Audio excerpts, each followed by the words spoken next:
안녕하세요. 인생커닝 박종현 변호사입니다. 네, 오늘은 부자들이 한국을 떠나는 이유에 대해서 말씀드리려고 하는데 아마 예상하시겠지만 상속세와 관련된 이야기예요. 근데 이제 일반적으로는 상속세 제도에 대해서 이야기를 하고 물론 저도 말씀을 드리긴 할 건데 오늘 제가 말씀드리고 싶은 거는 그 상속에 대한 어떤 인간의 본능적인 측면입니다. 세계 각국의 상속세제와 비교해서 간단하게 좀 말씀을 드리도록 하겠습니다. 법률 쪽에서 일을 하다 보면 세금이라던가 어떤 소송이라던가 이런 걸 이제 접하게 됩니다. 상속과 관련된 소송, 세금 관련해서 여러 가지 준비를 하는 등 이런 부분에 대한 일을 하게 되는 경우가 많은데요. 세금은 기본적으로 모든 사람이 사실 내기 싫어하죠. 세금을 내는 거는 자신이 기존에 기울였던 노력을 다 뺏기는 것과 사실은 같기 때문에 세금을 내는 거를 좋아하는 사람들은 없습니다. 우리나라의 경우에는 좀 상속세가 다른 외국에 비해서도 훨씬 더 좀 과도한 측면이 있어요. 뭐 상속세와 관련해서 좀 세율이 낮거나 없는 뭐 싱가포르나 두바이나 이민을 고민하시는 분들도 상당히 많고요. 그래서 상속세를 내는 것보다는 현재 그냥 사업체를 정리하고 현금화를 한 다음에 또는 뭐 자산으로 만든 다음에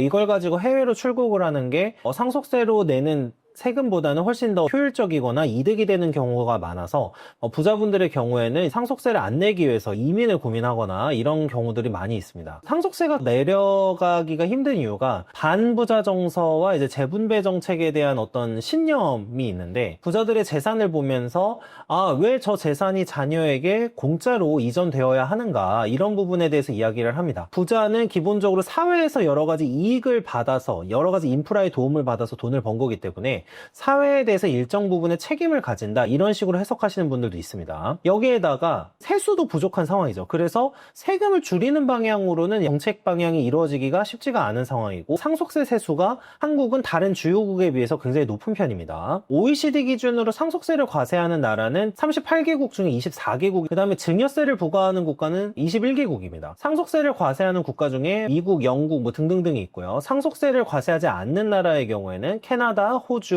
그 다음에 스웨덴, 노르웨이 등이 있고요. OECD 중에선 그렇고 뭐 싱가포르라던가 홍콩이라던가 이런 쪽은 상속세랑 증여세가 없죠. 우리나라에서 상속세 세수의 경우는요 주요국 중에 1위입니다.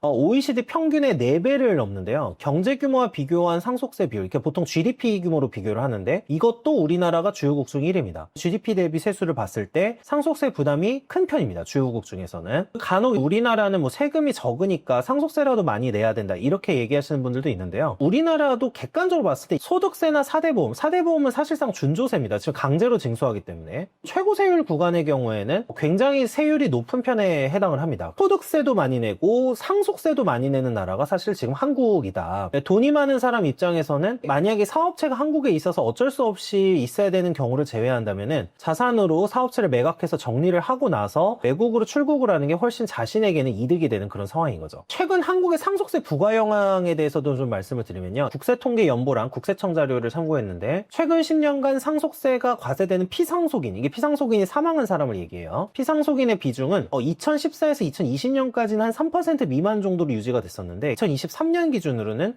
6.82%입니다. 물론 이거는 부동산 시가가 올라갔기 때문에 늘어난 부분이 있어서 부동산과 관련해서 공제액을 늘린다거나 이런 식으로 정책이 계속 가면은 다시 줄어들 여지는 있지만 상속세가 부유층을 타겟팅해서 내는 세금인에 반해 2023년에 6.82%가 상속세를 냈다는 거는 많이 냈다는 뜻입니다. 한국의 경우에 전체 세수 대비 상속세 비율이 1.59%인데요. 그러니까 전체 세금을 걷는 것 중에 상속세 비율이 1.59%인 거예요. 근데 이게 다른 주요국 대비해서 가장 높습니다. 상속세 비율이. 상속세 최고 세율이 원래 일본이 가장 높은데 55%인데 세계 1위인 일본이 1.33%예요. 우리는 50%죠, 최고 세율이. 상속세 최고 세율이 55%인 일본보다도 우리가 전체 세수 대비 상속세 비율이 높다. 그 다음에 누진세가 아니라 단일세율을 40%로 적용하는 영국의 경우에 전체 세수 대비 상속세 비율이 0.71%입니다. 그래서 한국이 굉장히 높다. GDP 대비로 봤을 때도 어떠냐? GDP 대비로 봤을 때도 0.7% 정도예요. 그래서 한국은 프랑스, 벨기에 등과 함께 공동 1위입니다. 세수 대비 상속세 비율도 높고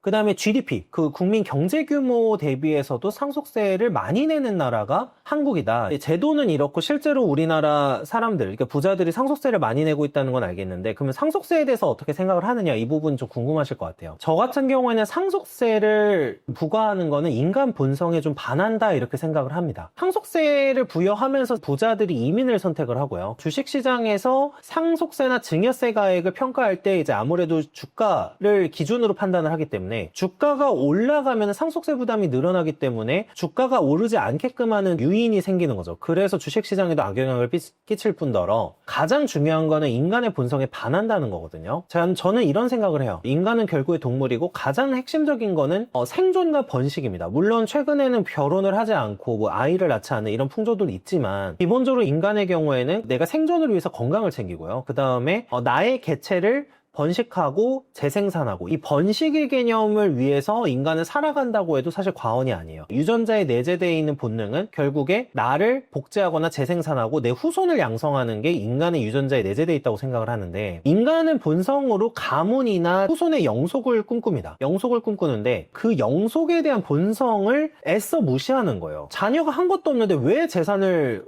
공짜로 얻어야 되냐, 왜 상속세를 부과하면 안 되는 거냐, 그 사람들이 뭘 했다고 재산을 받아야 되냐. 근데 반대로 생각을 해보면 이런 거죠. 내가 왜 열심히 일을 하고 있을까? 내가 왜 열심히 일을 하고 무엇을 위해 열심히 하고 있는가? 왜 자녀의 교육이나 자녀의 생존이나 자녀의 어떤 활동을 위해서 그렇게 부모들은 돈을 아끼지 않고 그렇게 사용을 하는가? 이거는 이기적 유전자라든지 여러 진화심리학적 논문이나 유전자 논문이나 이런 거에서 많이 나오지만, 상속이라는 제도를 둔 거는 결국에 인간의 자녀 후손의 부의 이전을 위해서 현생을 열심히 살아가게끔 하는 동기가 된다는 겁니다. 상속이라는 거는 부모가 자녀에게 시간, 노력, 자원을 투자하는 행위예요. 이 행위는 결국에 내가 왜 살고 있는지를 증명하는 행위입니다. 왜 살고 있냐? 그냥 난 즐기기 위해서 살아. 그럴 수도 있죠. 그건 사람에 따라 다르지만 내 유전자를 계속해서 퍼뜨리고 남기는 게 인간의 보통 본질적인 목적이라고 가정을 하면은, 이런 유전적 이익을 극대화하는 요소로 제도를 구성을 해야 되고, 그게 사실은 상속이라는 거죠. 내가 왜 열심히 하는 거야? 나는 돈을 내 자녀한테 주려고, 내 자녀를 잘 먹이려고, 내 자녀를 잘 교육하려고, 그리고 내가 열심히 해서 돈을 모으면 이거를 자녀에게 넘겨주려고, 이렇게 한다는 거죠. 이 상속세를 과도하게 계속해서 매기다 보면은 이런 유인이 계속해서 꺾이게 되고, 꺾이게 되면은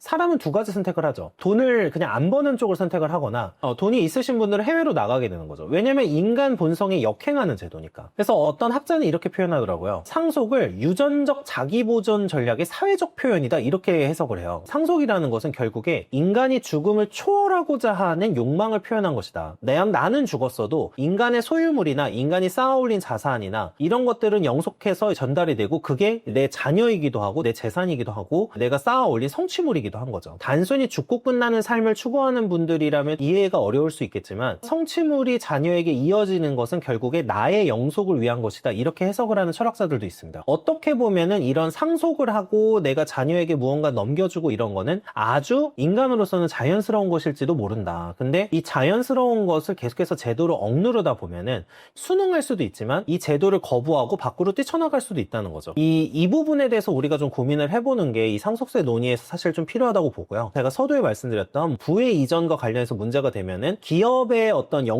이나 기업의 운영과 관련해서 많은 불이익이 생기기 때문에 부자가 떠나게 되는 원인이 된다. 이것도 당연히 중요한 원인이지만, 그 부자들이 왜 내 자산을, 내 어떤 성취물을 자녀에게 주려고 하는가라는 어떤 본질적인 부분에 대해서 한번 생각을 해본다면 이 상속세 논의가 건설적으로 이루어지지 않을까. 단순히 부자를 끌어내리기 위해서, 부자가 싫어서, 그리고 부자의 재산이 자녀에게 넘어가는 게 소위 말해서 배 아파서 상속세를 반대하는 경우도 많다고 생각을 하는 거죠. 인간의 본능적인 부분을 생각을 해본다면은 이 상속세 제도에 대한 논의도 건설적으로 이루어질 수 있지 않을까, 이게 제 생각이었습니다. 시청해주셔서 감사합니다.